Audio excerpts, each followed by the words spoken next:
So, for most of my life, I've been obsessed with the digital revolution. That may sound strange coming from an actor-director, but actually, I blame the Bill and Ted movies for my obsession with technology. You see, one day in the late 80s, I woke up with my face on a cereal box. Yeah. When the first Bill and Ted opened, my life became permanently public. Grocery shopping had to be done in the middle of the night.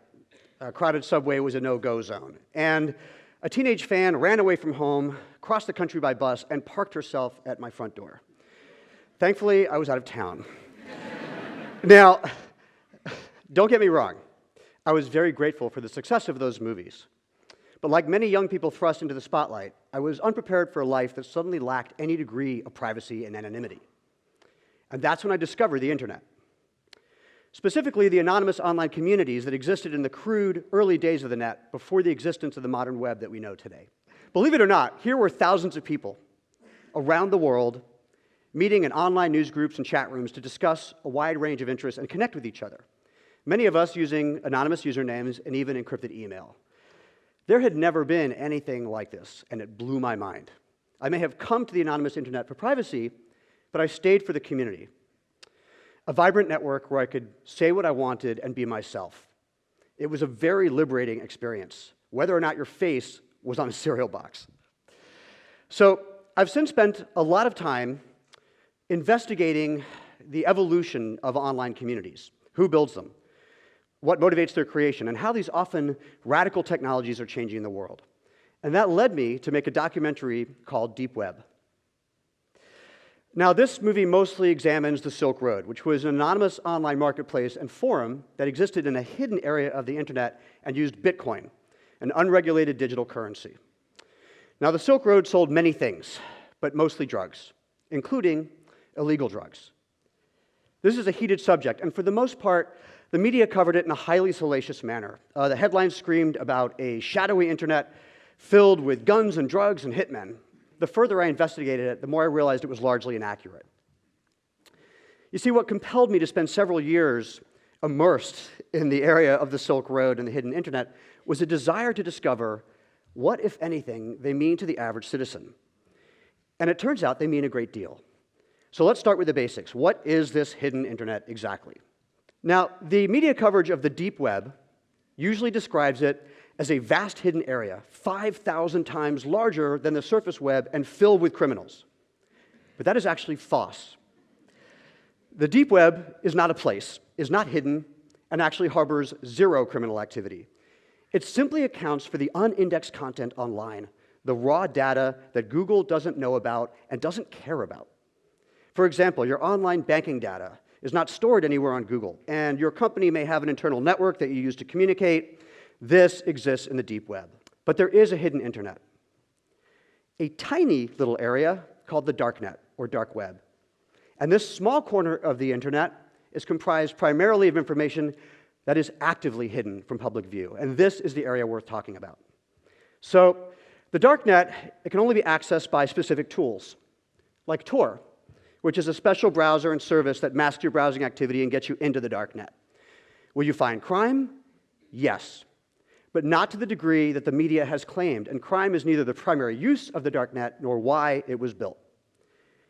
Now, the internet was originally funded by the Department of Defense, and as it became publicly facing with the World Wide Web, new technologies were created to ensure its use for defense. So really, the darknet is just another tool, and it's used by government agencies all over the world, along with journalists, dissidents in countries with hostile governments, whistleblowers, and just regular folks who want to create and utilize anonymous online communities like the ones I spent so much time in back in the late 80s. And like any place where human beings congregate, there is illegal activity. So let's look at that. There are black markets selling drugs, and many of these, most of these, like the Silk Road, primarily sell marijuana. Altogether, they represent a small fraction of the physical drug trade. Guns? Yes, guns have been sold on the darknet, though not effectively. Sadly, why would you want to hassle with the darknet when you can buy a semi-automatic rifle anywhere, from Walmart to Instagram? There is child pornography on the darknet, though significantly less than is available on the surface web. And contrary to popular mythology, there is no tangible evidence that actual legitimate hitmen services have ever been offered on the darknet or that significant terrorist activity has either, though there are hoax sites that claim these services. It will come as no surprise, but hoax and scam sites proliferate on the darknet, operated both by law enforcement to lure the incautious digital criminal and by internet trolls who want to profit on this deep web hysteria. So there are dark things on the darknet, though considerably less than is being reported, and law enforcement is all over it. The truth is the darknet is a terrible place to conduct crime. It's difficult to get into the darknet, and it's cumbersome to navigate once you're in. And by nature, digital criminals are amongst the most easily tracked and caught. It's very hard to remain anonymous on the internet, where the slightest mistake can expose your entire history of activity. Similarly, digital currencies like Bitcoin are horrible tools for crime. While they are capable of being anonymized, by nature, they are the least anonymous form of currency that exists, with every single transaction being permanently recorded in a digital ledger. And the internet never forgets. So, why the cyberspin and hysteria in the media? Well, it sells. It's good for clickbait. It makes for, sexy TV shows and movies. It sells magazines. But there is another agenda at work: to demonize the darknet and to scare people away from it. Now, who would want to do that? People in power who believe that the privacy and anonymity that the darknet enables will cause them to lose control. And that's where the Silk Road comes in. Because however you choose to judge it, one of the chief motives for its creation was to fight back against that control. Now, there's a lot about the Silk Road we'll never know, because it was built and operated in a hidden area of the internet by anonymous users. But we do know that in 2011, a young physics grad student from Austin, Texas, named Ross Ulbricht, created this online market. It was a brilliant combination of Tor, which hid the site's location, and Bitcoin. Now, Ulbricht claims he created the Silk Road as an economic experiment, a test case to create an online market and forum that would allow its users to congregate with total freedom and anonymity. That is a radical idea. But as a technology service, it was a watershed, and the Silk Road immediately attracted thousands of users. It also attracted law enforcement, who had infiltrated the Silk Road from the very beginning, and ultimately, Ross Ulbricht was arrested, tried, and convicted on a handful of charges, including computer hacking, drug trafficking, money laundering, and even a kingpin charge, which is usually reserved for massive drug cartels. There had been initial charges of attempted murder, but Ross Ulbricht was never indicted for any of those charges, and there are no murders that are believed to have been carried out. On May 29th of 2015, Ross Ulbricht was sentenced to life in prison without the possibility of parole. Now, to many on the outside, the story of Silk Road and Ross Ulbricht was about nothing more than an online drug market that was shut down, with its creator severely punished for brazenly flaunting the law. But due to the relatively small amount of drugs being sold, and the fact that Ross Ulbricht was only charged with nonviolent offenses, many people were stunned by the extremely harsh sentence. It didn't seem to fit the narrative. However, to those of us who were closer to the events, it fit the narrative fine. It was just a different narrative. You see, another side of the story is that Ross Ulbricht found himself at the intersection of three of the most highly prosecuted areas of law in the United States today: cyber, the drug war, and financial regulation. Meaning, the Silk Road angered a lot of people in power who feel threatened by the digital revolution in general and the darknet in the specific. Now, that was the narrative that I set out to tell with my film, and thankfully, due to my connections in this space and my experience with encryption, I was able to gain unprecedented access to the inner workings and architects of the Silk Road. And what I found surprised me. Every key player that I interviewed came from a political background: highly educated activists, significant members of the Occupy movement, radical crypto-anarchists, libertarians, etc. None of these people were taking this risk by participating in Silk Road simply to sell drugs. Some of them had no interest whatsoever in drugs. They wanted to build the first large-scale anonymous online community. They wanted to circumvent entities that breached their privacy. They wanted to fight back against the drug war. To put it simply, they were taking this risk, enormous risk, for their ideals. The truth about the Silk Road, as unpalatable as it may be, is that it was a political engine designed to enact change. That is not to exonerate this service, which was reckless and beyond the law, but simply to point out that for many of these people, they felt so strongly about these issues that they were willing to risk their freedom to fight for them. So this is all very interesting, but what has any of it got to do with you? Well, many of you, I'm sure, have heard of recent hacks, like Ashley Madison, Target, Anthem Blue Cross, and Snapchat. And I'm sure privately, many of you were glad that they didn't happen to you. But here's another unpalatable truth. We have already been hacked. All of us. Our financial information, our medical records, our personal photographs, our browsing activity, our phone calls, our texts. All of this information is already out there in other people's hands. How did it get there? Through pervasive government surveillance and bulk collection, by black hat hackers who are pulling down your online information and the information of your banks, insurance companies, and other institutions. And by your internet service provider, your phone company, and other tech companies who routinely collect your information both with and without your permission, and whose basic functions track your every move, collect your data, and store your speech. I'm not talking about spyware, but common apps like Siri and Google Maps. The hard question in the digital age is not what do we do if our personal information gets out there, because for most of us, that's too late. The real question we face today is why should we care? As we're constantly told, if we have nothing to hide, we have nothing to fear. Now, here's a personal story. Like many of you have experienced, I recently had my credit card information stolen over the internet.